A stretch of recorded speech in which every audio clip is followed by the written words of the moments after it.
Welcome back to the morning show once again. I'm Biola Alabi. I'm Tundra Biola. And Veronica is I'm here. Veronica. I knew who I was. The late Professor Dara Akinyelu is Nigeria's Nigeria's Minister of Information, once championed a project called Rebranding Nigeria. That effort was designed to re-engineer global perception of Nigeria through a conscious effort at triggering the spirits of patriotism in Nigerians.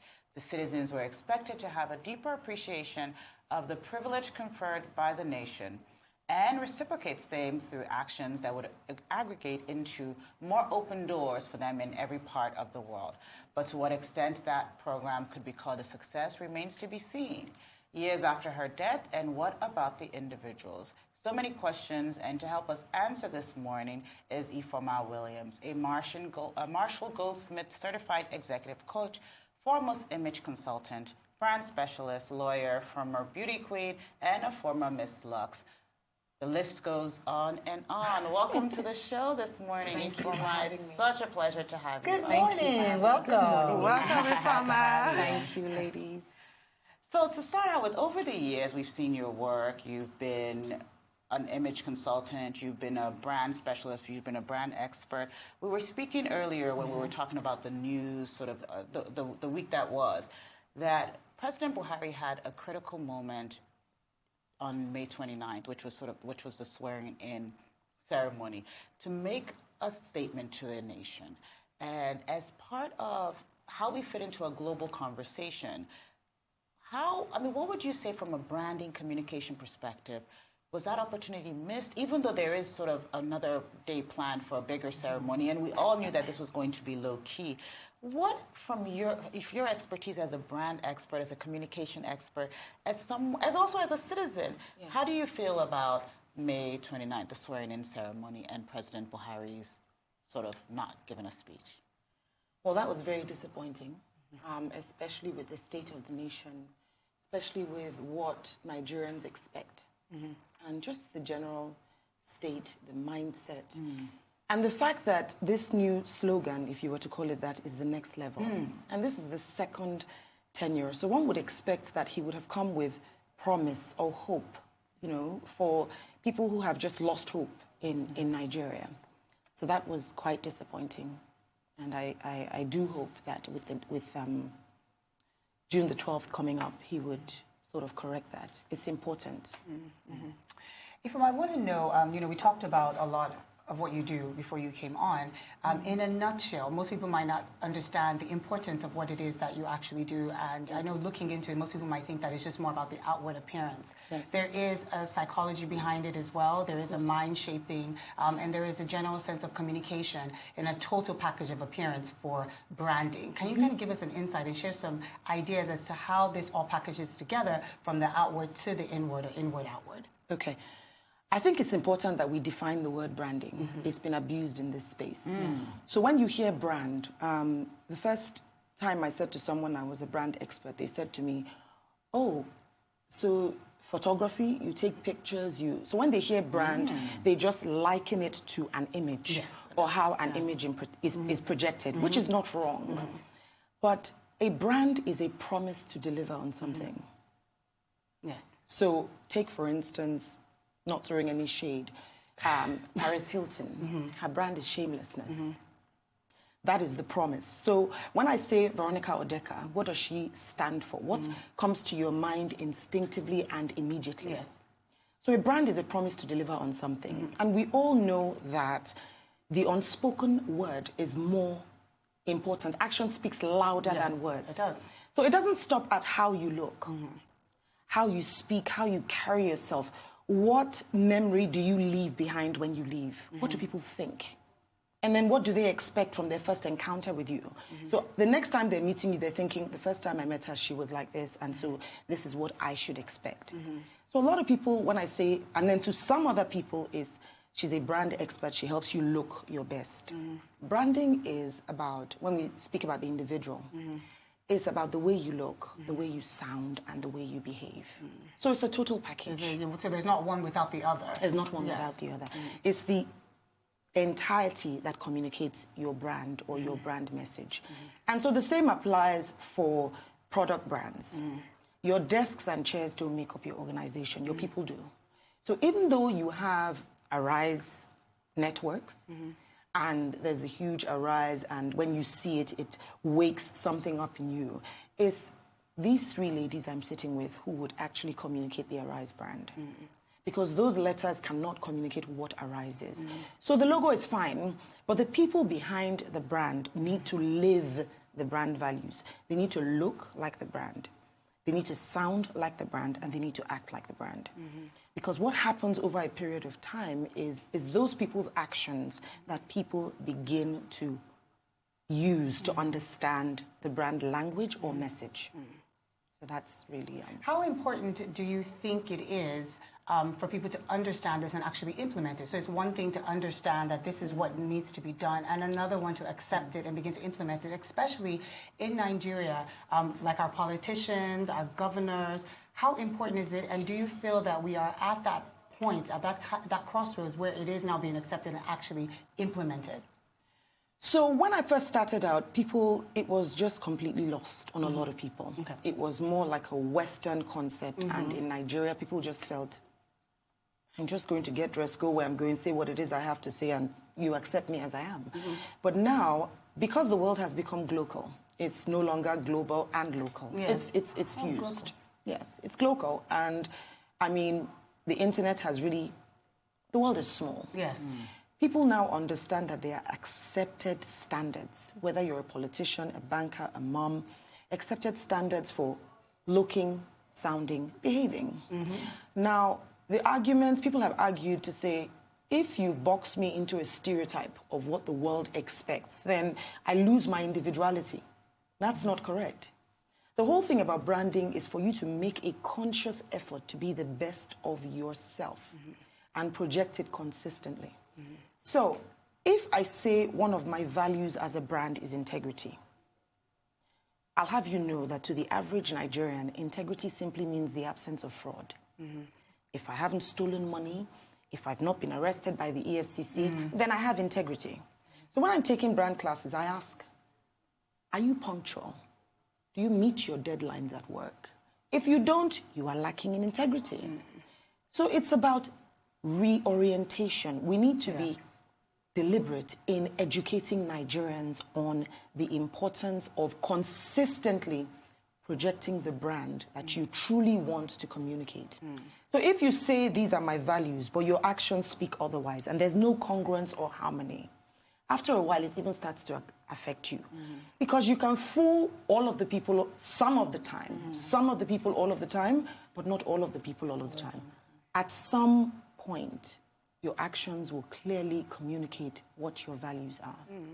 I want to talk to you about what is called the country of origin effect, whereby no matter how successful a product or brand is, the country that it originates from can have a positive or detrimental effect. Even if you have the most substandard product from Germany or the most incompetent person from Germany, the perception is already there that all Germans are efficient. All Germans, yes, exactly. Like if you're dealing with, if you go to a French restaurant, even from looking at the menu, you've made an assumption you're going to have the best wines, the best cuisines. What can we do to position Nigeria globally? So it's twofold. It's the individuals making conscious efforts, and it is the government, all right, our leaders, positioning us in new light. So there's a lot happening across different industries, the music industry, the fashion industry, even things we started to export, that's starting to change that perception. But it will not happen overnight, and everybody has a role to play in this. That perception needs to be changed gradually. And if you must do that, you need to begin to educate your populace. Another thing we do wrongly is how we communicate laws. You see, the human mind, the way we're wired, human beings are excessive. It will push the envelope. That's why when you say to your 2-year-old, don't touch that white table, the child will do this, and then look at you, and then go, and then do this, and then look at you again. Because that's the way we are. If you step out of this room and I say, Biola, don't look right. Even if you attempt to obey me, you'll be doing this. Because that's the way your mind is. So we need to get to a point where we educate our populace, our citizens, on the spirit behind the laws or the things that we've laid out to sort of change the culture and the perception globally. You need to help them understand. You see, the human being sees everything you throw at him or her as fight or flight, pain or pleasure. We need to educate them and make them understand that these things are for your own benefit. And if you continue along the wrong lines, it's only going to lead to disaster.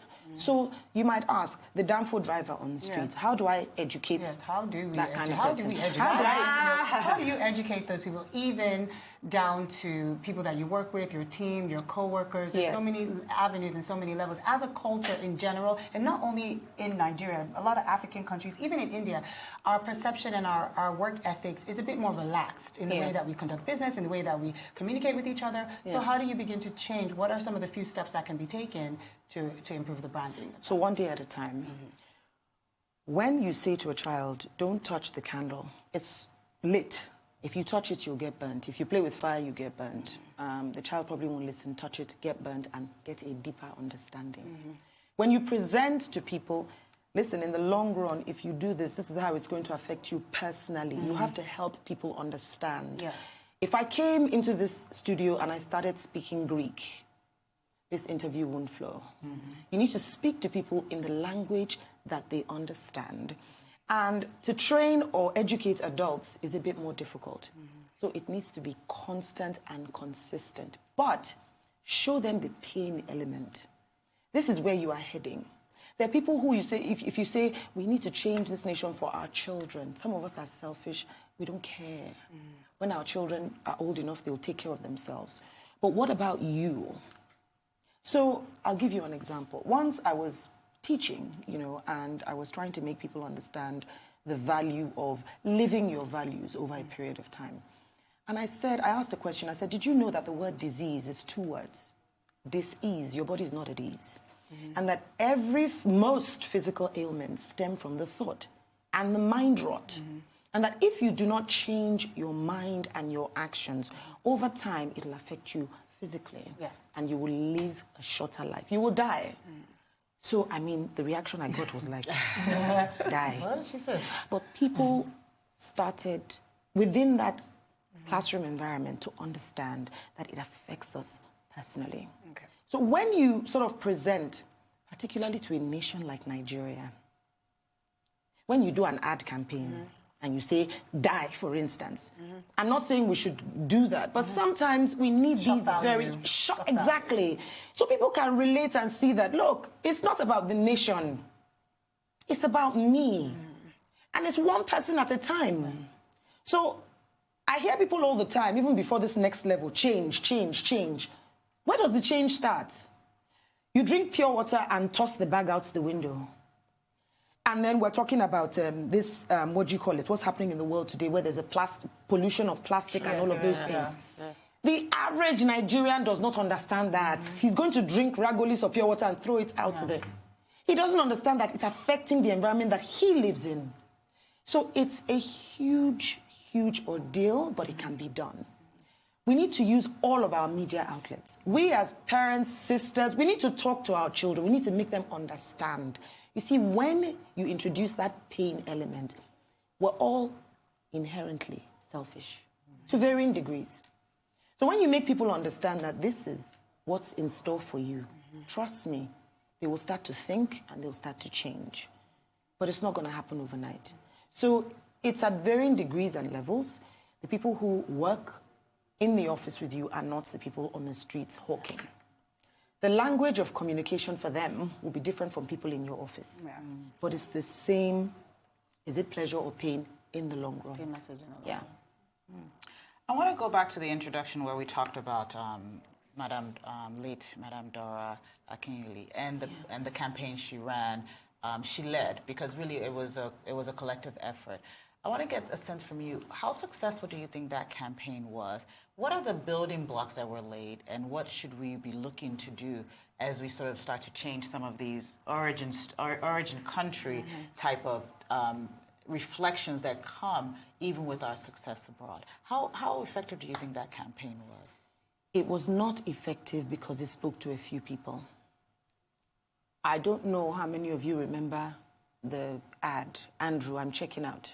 I will never forget it. Yeah, I will never I'm forget tired of it. no food, no water. Yes, yes. It reinforced the negative rather than sort of, Because you remember what he said. Yes. But guys, let's just, can you just give our audiences at home, people that might have not have seen it, some background on what that campaign was? On Andrew. On the ad, yeah. Oh, yeah. So Andrew was at the airport and he was on his way out and someone stopped him and asked where he was going. And he said, man, I'm checking out. I'm tired of no food, no water.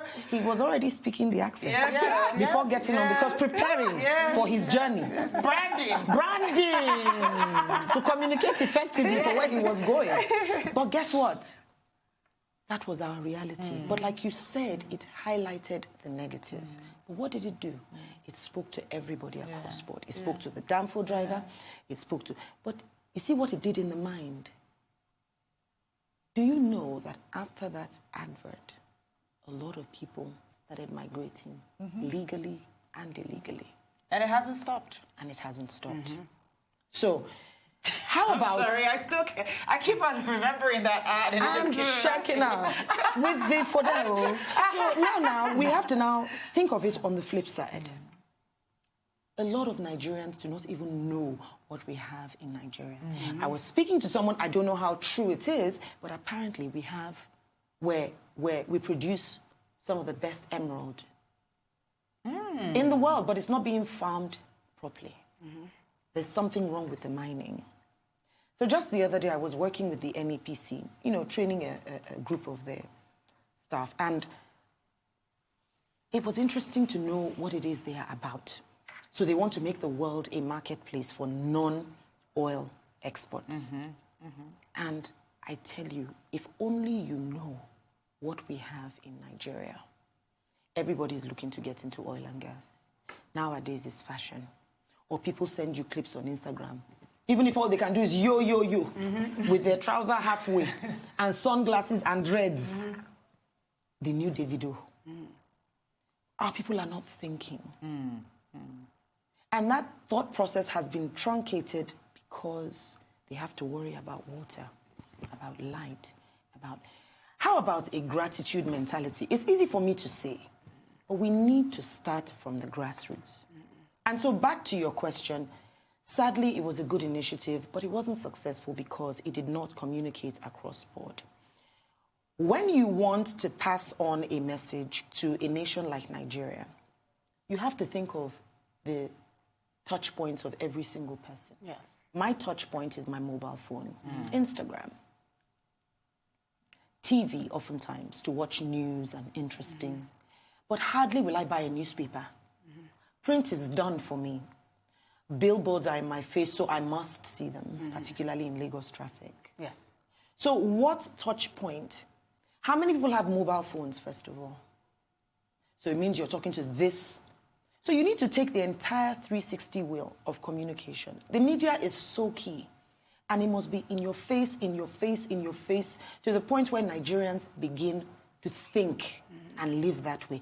And when we speak about the messaging, we need to move from the point of, you see, we're all still like children.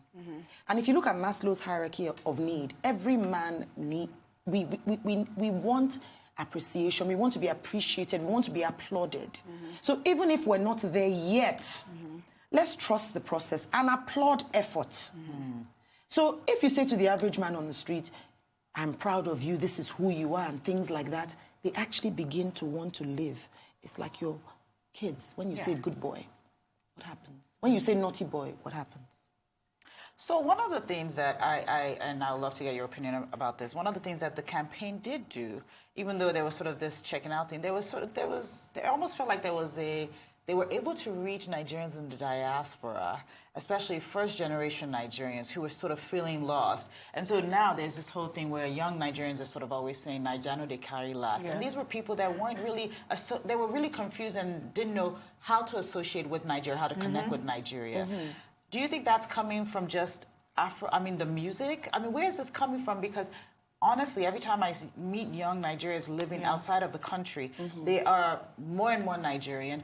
There's a In the UK recently, there was something announced last week. Actually, a Yoruba language school, it was all over BBC, where they're teaching kids, first generation Yoruba, because they really want to learn the language. How do you think we're communicating? What are we doing right in a sense that's making young people still want to be associated with Nigeria? Because there was a time where if you were living abroad, you didn't want to be associated with Nigeria. So it is, again, the applause, particularly in the music industry. So you want to be associated with success. Again, it's down to the human mind. So Davido or Tiwa Savage win the BET. You want to be Nigerian. And remember that before now, the BET Awards for Nigeria or for the African, was not in the main show. Because Americans said, it's an American show, we will lose audience even if it's 2 minutes. So what have they now done? It's Best International Act. We're not talking America, Europe, the whole world. And Davido is on stage. He won that award. Of course I want to be Nigerian. You have fashion shows. Naomi Campbell is coming to Nigeria. Of course I want to be Nigerian. So it's what people in the diaspora can now associate with. Before now it was... So we need to do more of that. But to answer your question, everyone wants to be associated with success, and certain industries have shown us in good light that they feel like they have something to come back to, something to look forward to. Okay, so sorry, I'm going to let the ladies ask you, but just because of that, I would just want to pick up on that. If that is the case, that there's so many more, because oil and gas is definitely not the one, the oil and gas story is not a story we get to tell globally, because that is a story that is mired in all sorts. We had someone speaking last week about the Ogoni cleanup. It is mired in just as physical dirt, as in corruption dirt, as in... So why isn't there a focus on more of these good stories that we have? 2 reasons. First of all, the people who are the success stories are not taking out time to tell the stories because they're furthering their careers. Secondly, the media is not making a deliberate effort to continue. So there's one win, and then there's a splash in the media, and then other horrible things happen, and it clouds that. So there needs to be a conscious, deliberate effort to take these stories, as I said, on the 360 wheel, and continue to tell our story. So where things are happening, everyone is minding their business and working, we need to make a conscious effort to say, listen, as the media, different media houses and all, we're going to continue to tell the story of Nigeria in this light. But you see, it's not only about telling your story to the diaspora. They're a very, very small population in the grand scheme of things. Go into the villages. People who don't have mobile phones, how are we planning to communicate with them?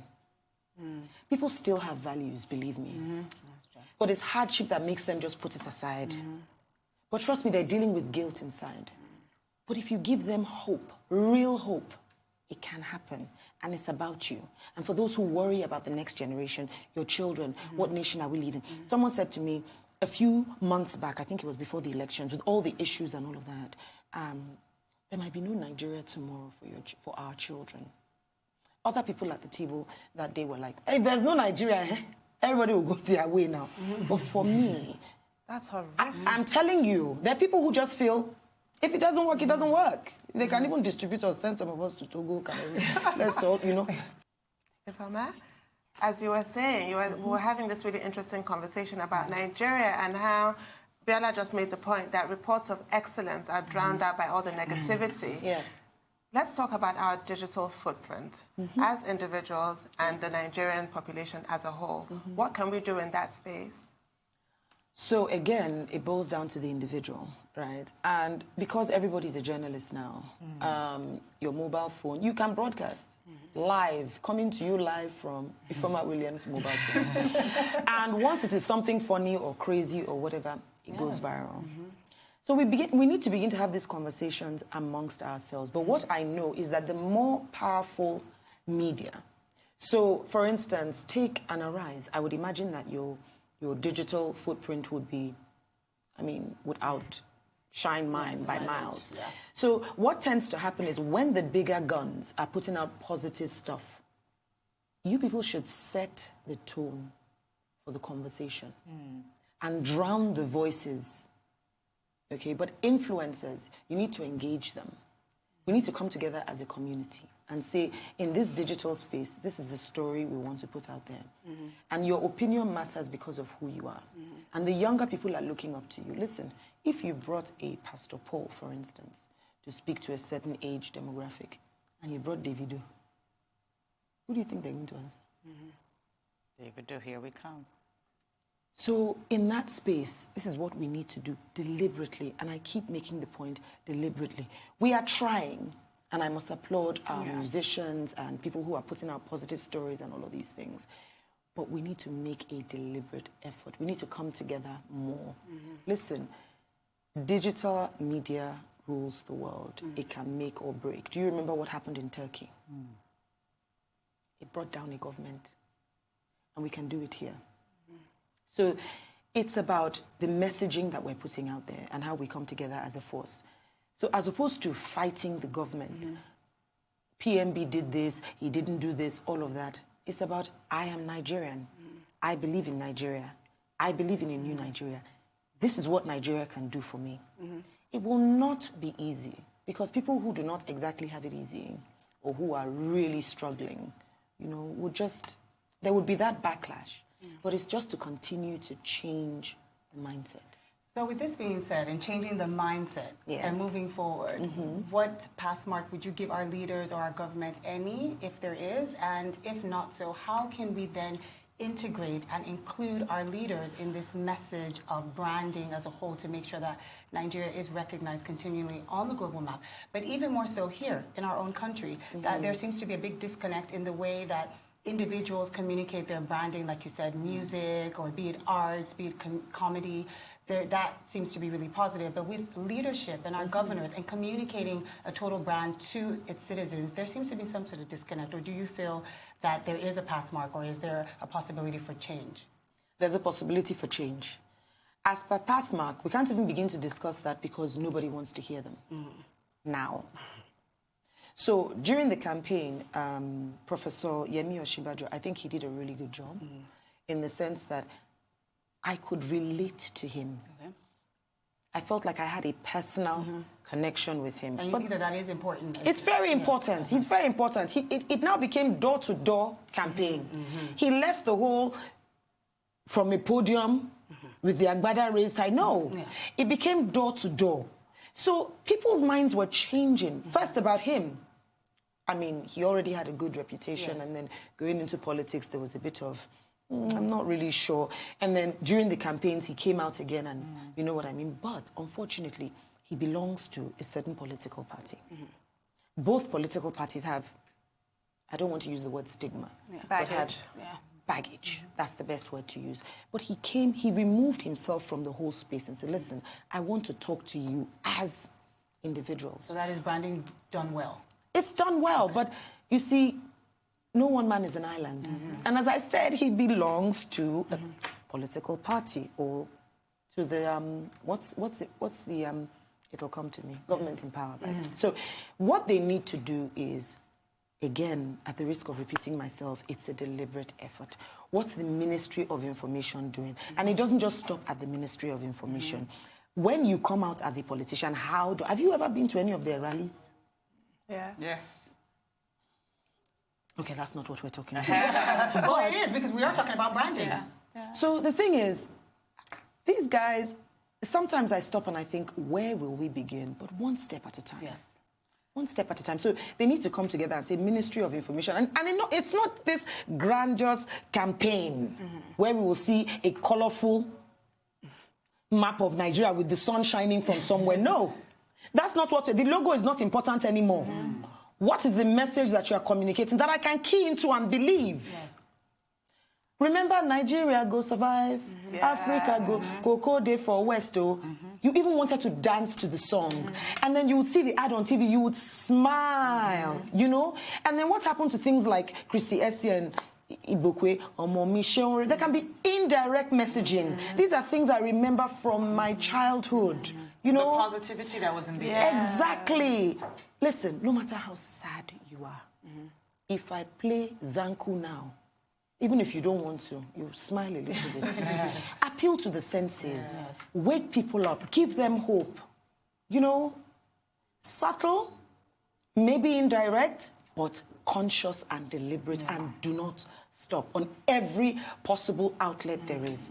I'm not saying we should do flyers because it will just litter the whole place. But billboards, street hawkers and damn fool people see billboards. Social media is another strong whatever. We spoke about our digital footprint. For those of us who watch, people still watch TV, even if it's not what do you call it? Pay TV, free-to-air TV, terrestrial TV. Use it. NTA is there. Your network is there. So it's about everybody joining forces, not Arise, painting Nigeria in this light. And it must be spearheaded by our Ministry of Information. It can be done, and we've done it before. But it's about reaching the depths, everyone and everywhere in Nigeria, and one step at a time. I want to talk to you a little bit more about the work you do with personal clients. Okay. So when you meet someone and when someone calls you, what are they looking for, and what prompts the call normally? Is it that they look in the paper and they see an image of themselves and they're like, oh, I don't like that? Or is it that they give a speech and they get a feedback? Like, what really prompts a client to call you to say, Ifeoma, come and help me be a better version of myself? So it's all of that. Sometimes it's A, B, C. It's appearance, it's behavior, it's communication. Sometimes people think that, and I let them speak to determine what it is they want. So I meet someone who I can tell has confidence issues, but the person feels it's her outward appearance. So what do? I start with her outward appearance. And then after a while, she would say, I look good and, you know, comments have changed, I have positive feedback, but something is missing. And that's where I come in to say, well, it's one thing to look like this, it's another thing to carry it, your carriage, and communicate what you look like. So there's no point in wearing a pretty dress and all of that. We've worked on her figure. I mean, I work with different people, dietitians, all of that. She has a healthy lifestyle now. She's dropped a few pounds, and then her shoulders are slouched. People in, those experts in. If it's necessary, And then your shoulders are slouched when you're giving a presentation, or you're the chief executive and you're addressing your team and you're like this and looking down and all that, and somebody then upsets you and you flare up and you're like, you're trying to prove that you're the chief executive, you know, and you're like, but I look better now, but these people are not taking me seriously. Are you communicating seriousness? And then people miss the mark and say, she says I should communicate serious, and they get to work and say, I'm not going to have this conversation with you again. I have said all I have to say on this matter. There's a thin line between confidence and arrogance. So we begin to work on that. And then I take them through, so it's practical and theory. I take them through certain statistics that have been proven the world over. One by Albert Mehrabian, for instance. The first time a person meets you, they give you 55% for how you look, because the mind is visual. So it's what we can see. So I see Tundu and I decide I want to associate with her. And then we build rapport and eventually trust. So 55% for that. 38% for how you project. Do you project charisma? Do you project confidence or arrogance? And then 7% for substance.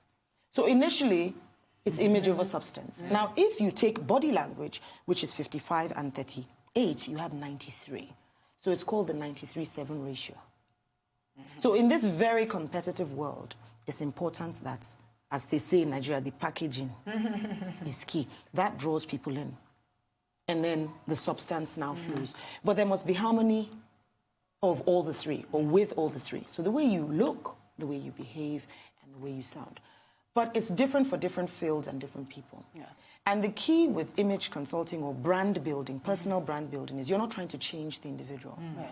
You're trying to make them the best for themselves. So not everybody speaks the way I do. Not everyone is animated So you don't want to take somebody who is usually very relaxed and calm and all and say, I want you to become a speaker. So when you speak, you have to... No, because that's not their personality. But you still want to bring out the best in them. So that's how I approach it.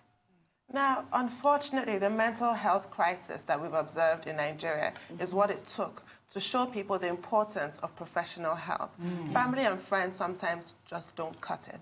So what do you have to say to people who will say, you don't need an image consultant, your family, your friends can give you feedback? That's a really tough one. That's a tough one. And I find that for someone like me, it's been word of mouth. And, you know, one person tells the other person and says, she was really good with me. You know, I can see the difference in that. But I've come to the point where I need to do more. I need to educate people on the importance of these things. And then, you see, what you just said captures it. It took this suicide rate going up for people to take it seriously. So back to what I said to you in the beginning. When people can associate it with pain, they sit up. So it's for me and people like me, like Veronica, to take the message out there and say, listen, it's not about shoe and bag and makeup. It's the total package. If you said to someone, you have 7 seconds to make a first impression, and did you know that if you make a wrong first impression, you need 8 more meetings to correct the first impression? Wow. Wow. Yeah. You say that to someone who's looking for a job. So I give the example of when I was a young lawyer, and the firm I was at was hiring. And a girl came with a first-class degree, but she had a sweat patch. She was so confident in her first class from uni and law school, she was slouched on the seat. Now, that firm I was at had a brand and an image to protect. Somebody else came with a tutu, was sharp, on the money, and she looked like the brand. Who do you think they hired? Exactly. The one with the tutu. And my boss at the time said, this girl with the first class, what's best for her? Let her just go back and be a lecturer. Now, that's also a mindset. Why must you associate that kind of look with a lecturer?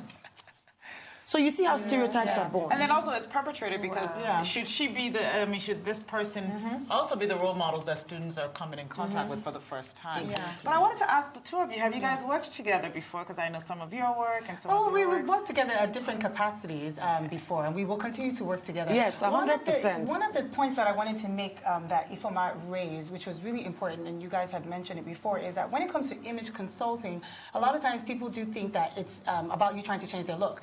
A lot of times it has a lot to do with change, necessarily promotion at work. Exactly. You have now been promoted to sit as an advisor or a director, as a woman. You are relocating. You are moving from another country. You're taking a job in Nigeria. You need people like that to kind of help you with the language, with the communication, because our culture is completely different. So a lot of times that comes to play in these kind of settings where people need the image consulting to help them move forward, which is what Ifeoma does. And also with, if you're moving to Nigeria, there also are some key things you need to sort of also have sort of as part of your integration. Yes, People want to see you at least embrace the fashion in one way or another. So, for instance, the northern woman, when we're speaking about cross-cultural, multicultural manners, the northern woman, if you brought out your hand to shake her as a man, she probably won't. Okay. If you did that abroad, it's fine. I hear in some parts of the Arab world, it's okay for men to hold hands and walk down the street. If you did that in Nigeria, it might be a bit suspicious, So it's about learning the different cultures. If you stare at someone in Japan, it's very bad manners. But have you seen Nigerians? Oh, we stare. Then the women to women in Nigeria, we don't just stare. On the scan. And it's not even. It's not even. Scan. So this is a table, and I can't see your feet. But a Nigerian woman will move back and take it from down. For sure. Then up. Then you see what I mean? Yes. So it's very important. Speaking about, image, even as Nigerians, what culture do we want to tell the world that we have? And you know that it's a potpourri of cultures, but there's certain universally accepted or acceptable behaviors, and that's what we want to help people learn and communicate. But it's catching on, and people are starting to see the importance. They are. So even with dealing with your staff, it's not about speaking to them with confidence or wanting to show your boss. Sometimes empathy is what will work. So knowing what communication for when. And that is why lately, what I've decided to do is I still deal with individuals a lot, but I'm now doing a lot of group training Okay. with parastatals, public and private sector. Okay. So I'm teaching things like civility in the workplace, workplace etiquette, ethics and compliance. So speaking about rebranding and reorientation of the mind, for ethics and compliance, for instance, when I'm speaking to people about values, I make them understand that Tundu, Veronica, Biola, and I are from different backgrounds. Maybe we had similar upbringing, but there are different things that are important to us. And we come to Arise to work together. Now, if Arise decides, Tundu live by your values, Veronica live by your values, Biola live by your values, Ifeoma live, what do you think will happen? Chaos. So we set a standard. So you begin to help people on, because the human mind resists change or anything they do not consider their own. Exactly. So if I come into Arise and you have a code of ethics and it does not align with my values, I will flout and rationalize why I did that. Sure. Because of where I'm coming from. So it's this constant education, and that's why I've embarked on this. Listen, it's best to go out there and teach people. Exactly. Don't assume that your staff know. Yeah. And imagine as someone who was raised in a fearful household, but has potential. What do you think is going to happen? The person will be fearful, become passive-aggressive, has potential that is hidden and dying, and you, after a while, will say, you know what, it's not working. I can't come and go and kill myself. Come and be great. That's exactly what it is.